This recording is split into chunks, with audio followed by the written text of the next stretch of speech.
Salam, salam sejahtera bagi kita semua dimanapun kita berada saat ini. Mohon maaf sambil ngopi ya, biar lebih segar. Ya, semoga kita semua di hari ini juga segar. Yang pernah ke tempat ini pasti sudah tahu ya, ini di mana ya. Ini daerah Vietnam ya, daerah Vietnam. Patung Bunda Marianya bertulisan bahasa Vietnam, itu tepatnya di Jembatan 6 ya. Sering orang sebut di Barelang, Jembatan 6. Itu daerah peninggalan Vietnam. Saya langsung dari sini, makanya sambil ngopi ya. Terima kasih banyak Bapak Ibu masih selalu bersama saya. Kali ini sengaja saya datang jauh-jauh ke daerah pariwisata Vietnam ini. Kita mau bincang-bincang tentang pertemuan pertama ya. Pertemuan pertama untuk meningkatkan partisipasi KBG dalam membangun gereja lokal. Adapun tujuannya Bapak Ibu, tujuannya adalah anggota KBG dapat memahami dasar partisipasinya dalam membangun gereja dengan menjadi pemimpin dalam KBG dan gereja paroki. Ini hanya pengantarnya saja ya, teman-teman, hanya pengantarnya saja yang saya akan informasikan kepada kita, yaitu sebagai pengantar pembuka. Tidak lama lagi kepengurusan Dewan Konsultatif Pastoral Paroki atau dalam kurung DKPP periode 2019 sampai 2022 selesai masa jabatannya. Makanya seperti kami-kami ini yang kurang bekerja, yang selama ini karena COVID, mohon maaf ya, harus diganti dengan pengurus yang baru ya. Kami ini tidak berguna karena ya sedikit memberi, sedikit saja.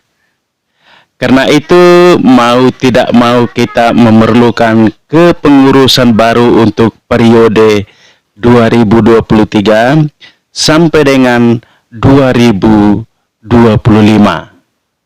Sesuai dengan organ dan struktur kepengurusan DKPP dalam norma-norma komplementer gereja partisipatif atau dalam kurung NKGP Keuskupan Pangkal Pinang, kepengurusan DKPP berasal dari kepengurusan KBG ya. Jadi berasal dari kepengurusan KBG, Komunitas Basis Gereja.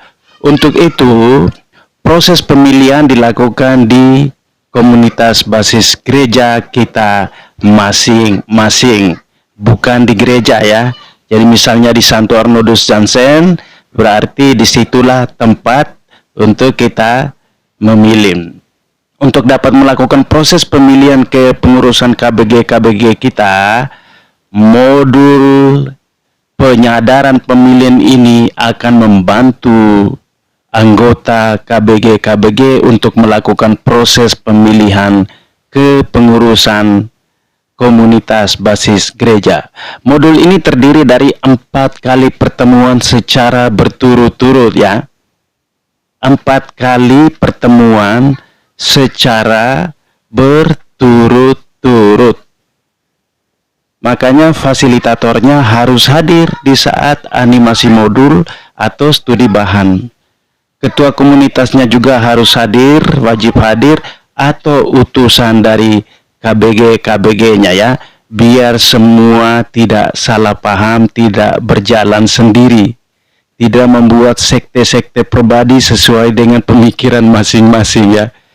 Kita harus berpusat pada paroki. Nah, seperti itu ya. Sudah sampai di mana tadi? Lupa kacau ini. Jadi 4 kali ya proses untuk perencanaan proses pemilihan dalam cara melakukan pemilihan yang tepat serta perlengkapan apa saja yang dibutuhkan dalam proses pemilihan tersebut. Ya, perlu ada perlengkapan. Bahkan lebih bagus lagi, KBG menentukan hari khusus untuk pertemuan pemilihan kepengurusan yang baru. Ya paham ya Bapak Ibu ya, kalau paham tepuk tangan dulu, nah, biar seru kita.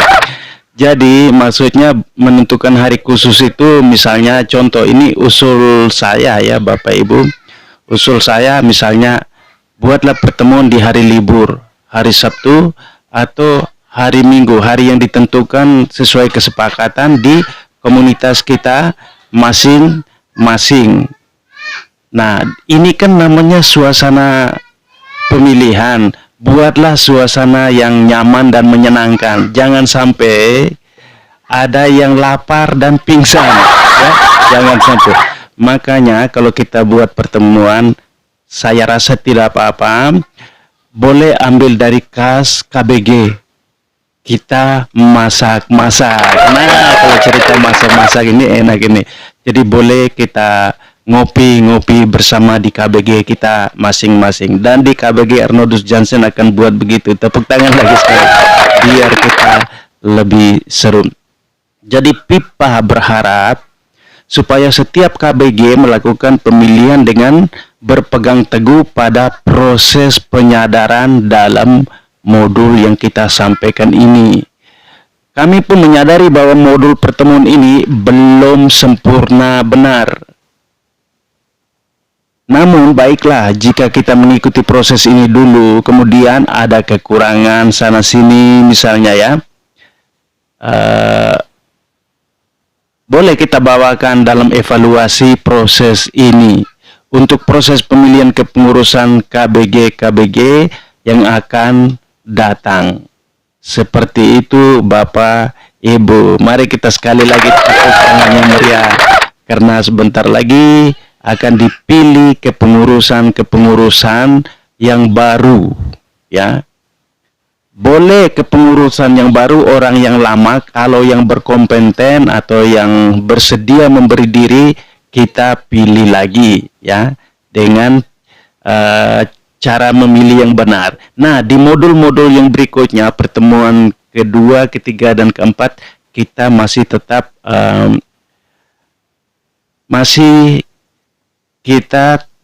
menjelaskan tentang cara pemilihan. Untuk modul kedua, ketiga, dan keempat, kebetulan tadi malam saya, Bu Fenty, dengan Pak Lias Kobem sudah animasi modul.